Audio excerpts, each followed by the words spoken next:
बिहार को 40 सीट है लोकसभा में, 60 हो जाएगा परिसीमन हुआ तो 60 सीट हो जाएगा तो और हमारे 20 लोग ज्यादा जा पाएंगे लोकसभा में। ये सोचना चाहिए। मानसिक रूप से जो लोग संतुलित नहीं होते वो ऐसी बातें करते हैं।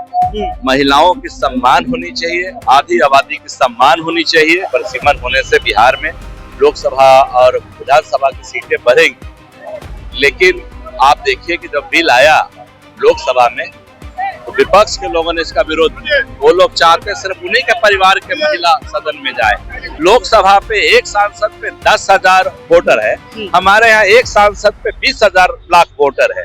तो एक वोट की एक वैल्यू होनी चाहिए, चाहे उत्तर भारत हो या दक्षिण भारत। तो यही हम लोग मांग कर रहे हैं। परिसीमन को लेकर के रामेश्वर महतो हैं, आपके पार्टी के तमाम नेता सड़क पर उतरे।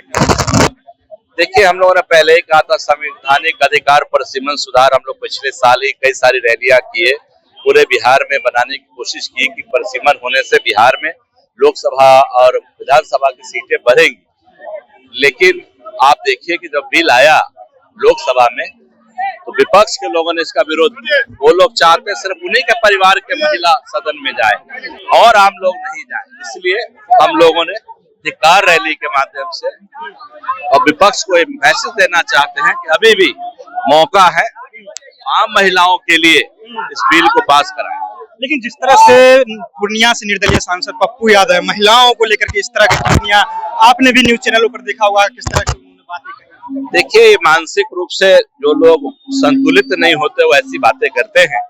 महिलाओं की सम्मान होनी चाहिए, आधी आबादी की सम्मान होनी चाहिए।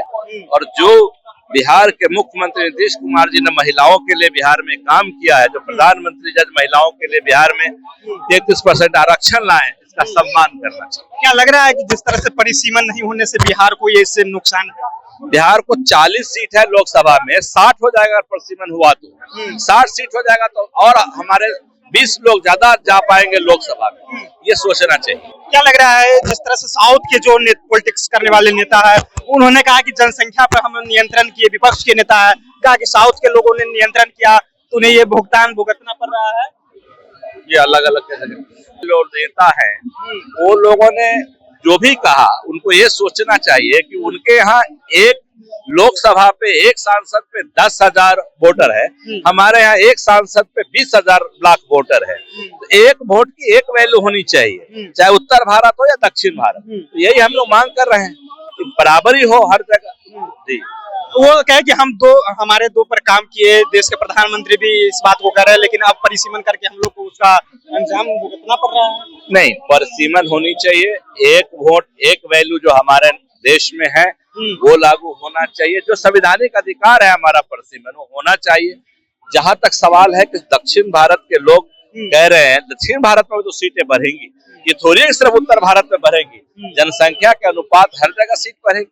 लेकिन विपक्ष का कहना है कि जो जाति आधारित गणना हो रहा है उसके बाद कराया जाए, इतनी जल्दबाजी क्यों?